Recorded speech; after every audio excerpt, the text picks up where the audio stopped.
प्रिय मित्र, बाइबल जे ईश्वर जे पवित्र वचन जे पंहिंजे अभ्यास में पाण निरयो क कुरिन्थ शहर जे लखल बीजे पत्र जे 11वें अध्याय में ईश्वर प्रेषित पाउल खे ॾिनल आमंत्रण मथे वधु प्रकाश पाड़े में आयो आहे। हिन 11वें अध्याय में पाउल जे प्रेषित पद जी जीत ज़ाहिर थिए थी। हिते पाउल कुरिन्थ शहर जे विश्वासी लाइ पंहिंजी संभार ने चिंता ज़ाहिर करे थो। अॼु मित्र पां अटकिया हुआसीं होॾां अॻियां वधबो। कुरिन्थी लोक खे लखल पाउल जे बीजे पत्र जे 11वें अध्याय जी 5वीं कलम नूं शुरू कयूं। हिते पाउल चए था, बीजो कुरिन्थीअ खे पत्र 11वां अध्याय ने 5वीं कलम, आंजा खासा प्रेषित करता ऐं पिंड खे जरा पण नीचो मना नथो। ऐं पिंड पाउल पहले नंबर जो प्रेषित मना थो। हू चए थो क ॿिया प्रेषित करता हू पिंड खे जरा पण नीचली कक्षा जो मने नथो। पाउल कुरिन्थ शहर जे विश्वासीअ खे हू ॼाणण लाइ मङे थो क पिंड प्रभु यीशु ख्रिस्त जो ॿिए कोई पण प्रेषित जहिड़ो ज प्रेषित आहे। पाउल उन वटे तंबू वणंदल हिकिड़ो कारीगर तरीक़े ने प्रभु यीशु ख्रिस्त जी नम्रता ने भलाई में वियो हो। तंहिंसे कि इन जो अर्थ अहिड़ो न थिए क हू प्रभु यीशु ख्रिस्त जो प्रेषित न हो। ऐं न्यारो मित्र, पाउल खे पंहिंजो बचाव करे जी कहिड़ी फर्ज पए थी। पाउल कुरिन्थ शहर जे प्रेषित खे उघाड़ा पाड़ी ॾिए थो। हू ना जा प्रेषित भाषण ॾिने में होशियार हुआ, पण हू असत्य बोलंदा हुआ, कारण हू शैतान जा सेवक हुआ। 6ठी कलम में पाउल चए था, 11वां अध्याय ने 6ठी कलम में, कि जकी कुछ में आऊं नबरो आहियां पण ज्ञान में न। ही ॻाल्हि हमेशा हर एक परिस्थिति में असीं आके चोखो जणायूं था। पाउल महाज्ञानी हो, पण उपदेश करे में हू सीधी ने सरल भाषा वापरींदो हो। हिकिड़ा सेवक चवनि था त मुंहिंजे जीवन में भारे असर कईंदल प्रभु यीशु जा हिकिड़ा सेवक आहिनि। प्रभु यीशु जा हू सेवक ने उन्ही जे जीवन खे घणे असर कयो आहियो। हू सेवक घणे सरल सादी भाषा में सीधे सीधो उपदेश कईंदा हुआ। कोई पण जात जे वाक्य चातुर्य वग़ैरह ने उन्ही जा पत्नी सरल भाषा में मुंहुं भेरा बाइबल जा पवित्र वचन जी ॻाल्हि कईंदा हुआ। प्रभु यीशु जा हू सेवक महाज्ञानी हुआ, पण उपदेश था साव सीधी ने सरल भाषा में खोटे भबके वग़ैरह कईंदा हुआ। पाउल जी पद्धति पण अहिड़ी ज हुई, सरलता से सादी रीते उपदेश करणु। पाउल चए था क कुछे में हू नबरो हो, एतिरे क हू उपदेश करेला साव सैली भाषा वापरींदो हो। ऐं मना तो क कुरिन्थ वासीअ खे उज भाषा सम्झांदी हूंदी, तंहिं लाइ पाउल अहिड़ी भाषा जो उपयोग कयईं। गमे ई पण पाउल महाज्ञानी हो। इन जे लखण मथां आउं चवां थो त पाउल जे ज्ञान दौरण अथवा ज्ञान जो भंडार पृथ्वी पर जी कोई पण माण्हू करता वधु हो। पाउल उचे वीचार जो हो, पण हू लोक खे चकित करी ॾे अहिड़े भाषण करे जी तालीम गिणे न वे। जेकी पाउल जो सेवा कम असरकारक हो, पण हू कोई ग्रीक विश्वविद्यालय में वॾे वक्ता तरीक़े जी कोई तालीम गिणे न वे। ईश्वर जे पवित्र वचन जे शिक्षण में मित्र रजूआत करे जी रीत करता शिक्षण जा सत्य वधु महत्व जा आहिनि। हाणे प्रेषित पाउल अॻियां 7वीं कलम में कोड़ चवनि था, 11वां अध्याय ने 7वीं कलम, ईश्वर जो शुभ संदेश आऊं प्रगट कयो, तॾहिं आऊं वटां कीअं पण वर्तड़ गिड़ो न हो। आके महत्व ॾिने ला आऊं मूंखे पिंड खे नम्र बनाए हो। कोरो इन में आऊं कीअं गुनो कयो। कुरिन्थ जा विश्वासी अहिड़ो धारी गणो क प्रचारक उपदेशक इन जे सेवा कम लाइ जेको मजूरी मंगे, इन मथां इन जी क़ीमत आंकी सघिजे। खासे में खासो उपदेशक वधु महिनताणो मंगे, कचो नबरो उपदेशक ओछो महिनताणो मंगे, ने वीचारो ग़रीब उपदेशक महिनताणे वग़ैरह उपदेश ॾे। अहिड़ो इन जो माप हो। ना जा प्रेषित खोटा उपदेशक अहिड़ी दलील क्यों हुनो क पाउल कीअं महिनताणो गिनंदो न हो, तंहिं लाइ हू नबरो उपदेशक आहे। अधिकार वग़ैरह जो, ज्ञान वग़ैरह जो। ईश्वर जे वचन जो उपदेश ॾींदड़ उपदेशक जी हिन प्रमाणे क़ीमत कहिड़ी साव मूर्खाई आहे। प्रेषित पाउल 8 ने 9 कलम में कुरिन्थ शहर जे विश्वासी खे अॻियां चए था क आमे सेवा कई हुई, तॾहिं ॿई समाज मंडली वटां पैसे जी मदद मेड़वीने आऊं उन्ही खे लूंटाई ने आऊं आ भेरो वो उनटाणे मूंखे ज़रूर हुई छतां आऊं आके तकलीफ़ ॾिनी न हुई, कारण मुक़दीनियानु आवल भा मुंहिंजी मेड़े ज़रूरियातूं पूरी पाड़ियो, जीअं भूतकाल में तीअं भविष्य में, पण आके कॾहिं पण भारे नहीं पा। पाउल कोरिंथवासी वटां कोई पण जात जो आर्थिक टेको मेळवे लाइ अचंदो न हो। पाउल पंहिंजे भरण पोषण लाइ तंबू वणे लाइ घणे महिनत करणी पवंदी हुई, जेकी ॿिया लोग इनके आर्थिक रीते मदद कयूं, जेथी हू पंहिंजो समय लोक के ईश्वर जा वचन सिखाए में प्रभु यीशु ख्रिस्त जे शुभ संदेश जे प्रचार कम में वापरी सके। पण कोरिंथ जा मेड़े विश्वासी इन जी मदद कयूं न। पाउल जा हथ महिनत करे से कठण ने मैला हुआ। उन हक़ीक़त मथां अहिड़ो चवाजे न क पाउल प्रभु यीशु ख्रिस्त जो उत्तम प्रेषित न हो, क खासो प्रेषित न हो। प्रेषित पाउल हाणे 10-12 कलम में कुरिन्थ जे विश्वासियों के चेता 11वां अध्याय 10-12 कलम में क मूं में रेल ख्रिस्त जे सत्य जे आधारे आऊं वचन ॾियां तो क मुझे हिन अभिमान के सजे ग्रीस में कोई रोकी सघंदो न। आऊं कुलाए अहिड़ो लिखां तो, कोरो आऊं अते प्रेम कयां नथो, प्रभु जाणे था क आऊं अते प्रेम रखां तो, जेको कम हैवर आऊं कयां तो उहो आऊं हमेशा करींदो, जेथी ॿिया प्रेषित के असीं जिन रीते कम कयूं था इन ज रीते हू कम कयूं था, अहिड़ी वॾाई करे जो कोई कारण मिले न।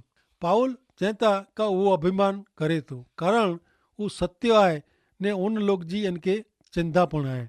अपोलस जहिड़ा ॿिया वक्ता कदाच पाउल करता वधु खासी रीते ॻाल्हि वाक्य चातुर्य से भरपूर वे ने सुवारी भाषा वापरींदा वे ने पाउल वारे जी महिनत कईंदा न वे, पण ॿिए भेरा पाउल जी सरखामणी कोई योग्य न हुई। पाउल हिकिड़े तंबू वणंदड़ कारीगर तरीक़े महिनत कईंदो हो। पाउल शहर जे विश्वासी वटां कोई इनाम ॻंदो न हो। पाउल जे अहिड़े वलण से इन जो प्रेषित पद उथली वञे वारो न हो। पाउल धारे में त कोरिंथ जे विश्वासी वटां उहो आर्थिक मदद मंगी सघे हो। यीशु ख्रिस्त पिंड सेखारियो हो क ईश्वर जी सेवा करींदल सेवक जो भक्त जन भरण पोषण करे। माथी 10 अध्याय ने 10 प्रमाणे मुसाफ़िरी लाइ थैली न रखो, वधारे जो खमीस चंपल क लकड़ी न रखो, कम करींदल के पगार जो अधिकार आहे। पण कोरिंथ शहर में आर्थिक मदद जी मांगणी करे से गैरसमझ उभी थिए थी। उपदेशक उपदेश ॾईने पैसा भेरा करे जी इच्छा रखंदल घणे खोटा उपदेशक कोरिंथ शहर में हुआ। बीजे अध्याय जी 17वीं कलम प्रमाणे पाउल आर्थिक मदद जी मांगणी करे त इन जी गणतरी पण उन खोटे उपदेशक जहिड़ी थिए, अहिड़ी शक्यता हुई। पाउल उन खोटे उपदेशक नु फक्त ना जे प्रेषित से पिंड के अलग ज रखे, जेथी खोटे उपदेशक के चुप करी सकाजे।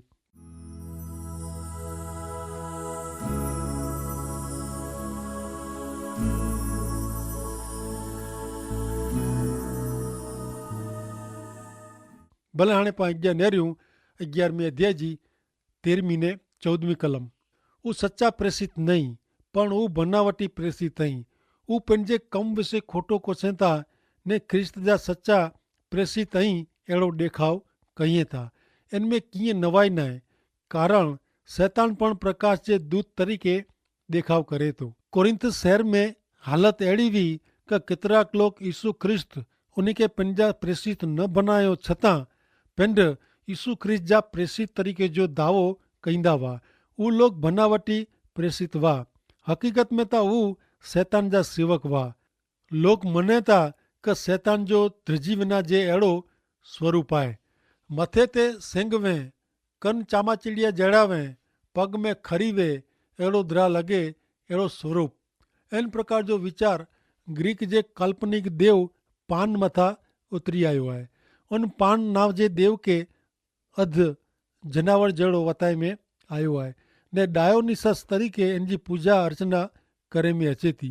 जॾहिं शैतान तां प्रकाश जो रूप धरीने मानवी के छेतरे थो, शैतान के न ॾिसी सघंदो वे त हू घणे आकर्षक व्यक्तित्व वारो रूपारो ॾेखारिजे।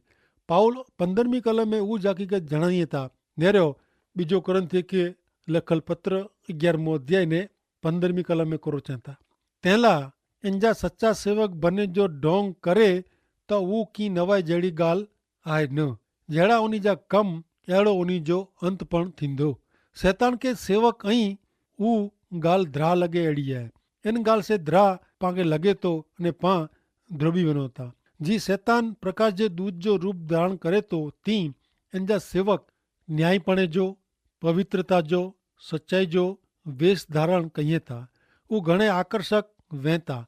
उन जो व्यक्तित्व, उन जो वाक चातुर्य, एतिरे के ॿोले जी छटा, एतिरे के कुछड़ूं, उन जी दलीलूं वग़ैरह ईश्वर तरीक़े पिंड खे ओळखाईंदड़ धर्म गुरु ने धर्म मार्फते उत्पन्न करायल काल्पनिक ईश्वर जेको सत्य सनातन जीवंत ने हिकिड़ा मात्र पवित्र ईश्वर ऐं उन जी आराधना भक्ति पिंड छनी ने लोक के छेतरिए था, आध्यात्मिक अंधारे में रखें था ने ॾेखावता प्रकाश जे दूत जहिड़ो कईं था ने सच्चा सेवक ऐं अहिड़ो दंभ ने ढोंग कईं था। शैतान जा मेड़े सेवक सच्चे ईश्वर के मान महिमा गौरव ॾिने जे बदिले पिंड गिने था। प्रकाश जो दूत आहे अहिड़ो ॾेखाव कईंदड़ शैतान विषय ॿिजो कुरिन्थियुनि खे पत्र 4 अध्याय ने 4 कलम में चवनि था क हिन दुनिया जो देव उन जा मन अंधारे में रखे आहे, तंहिं लाइ हू विश्वास करी सघे नथा। ख्रिस्त जेको ईश्वर जी आबे हूब प्रतिमा आहे, उन जे गौरव जो प्रकाश शुभ संदेश मार्फते अचे थो। उहो प्रकाश जेको नाश में वञे था उहो ॾिसे न, तंहिं लाइ उहो बूंडो उन खे परियां रखे थो। प्रकाश जे दूत जो ॾेखाव करणु उहो शैतान जी पद्धति आहे। लोक खे सत्य सनातन जीरा ने पवित्र अहिड़ा हिकिड़ा मात्र ईश्वर छेटो रखे जो शैतान जो वेश परिधान वधू छेतरींदड़ आहे। शैतान अंधारे जो सत्ताधिकारी आहे।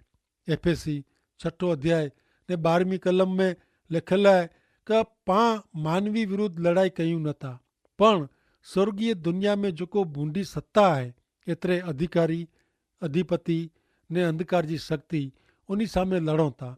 कोलोसियों के पत्र 1 अध्याय ने 13 कलम में पण चवनि था कि उन्ही पाके अंधकार जी सत्ता मजा बचाए ॻणो आहियो ने पाके उन जे प्रिय पुत्र जे राज्य में सही सलामत कोठी आया आहीं।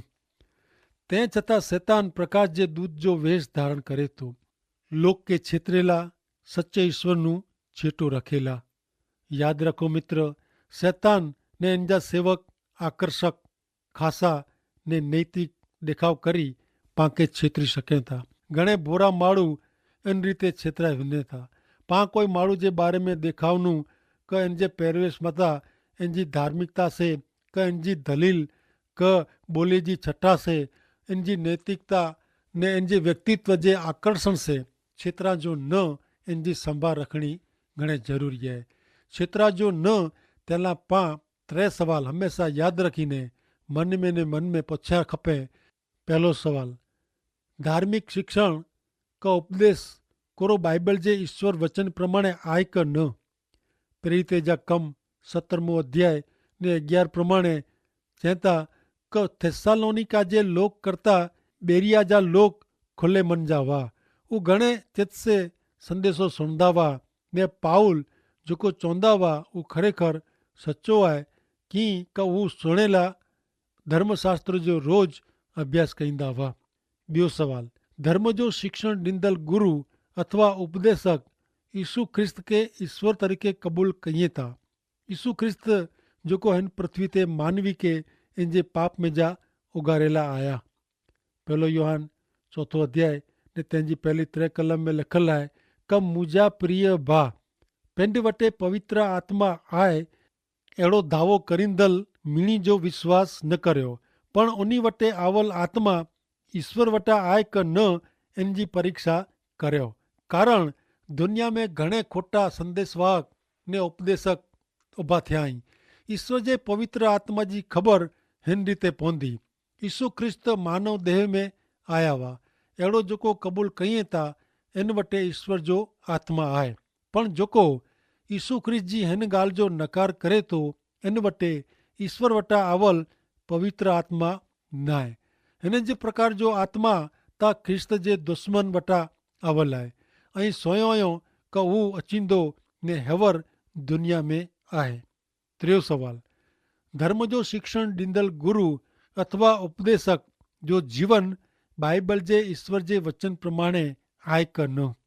मत्ती जी लखियलु सुवार्ता 12 अध्याय ऐं जी 33 થી 37 में जणाईए था કે ખાસો ફળ મેળવેલા ઝાડ બરોબર ફાલ્યો ખપે।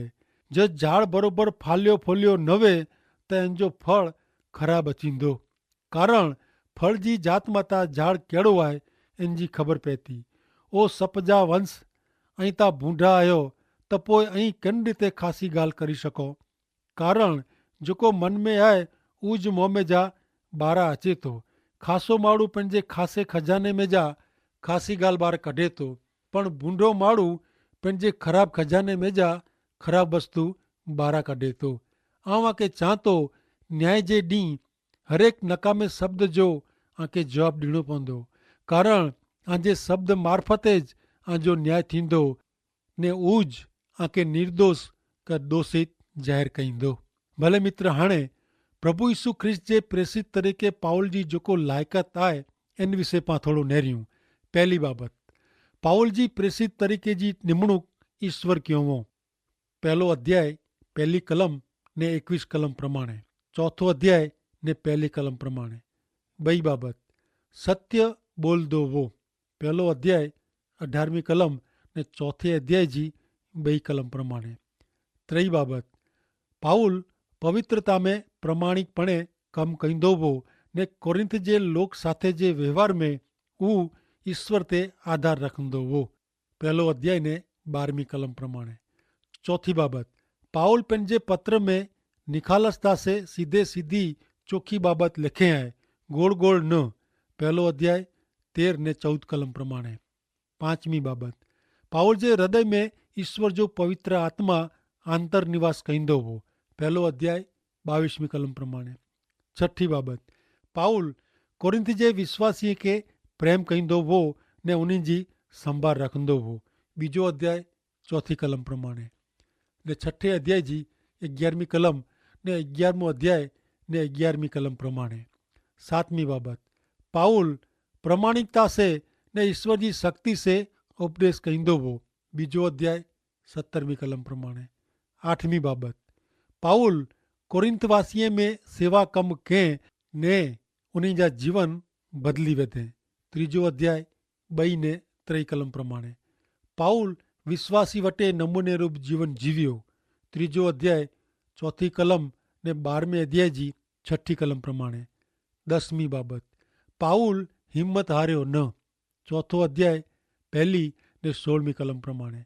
11 बाबत, पाउल वफादारी से बाइबल जा ईश्वर जा वचन सिखाए, 4 अध्याय 2 कलम प्रमाणे।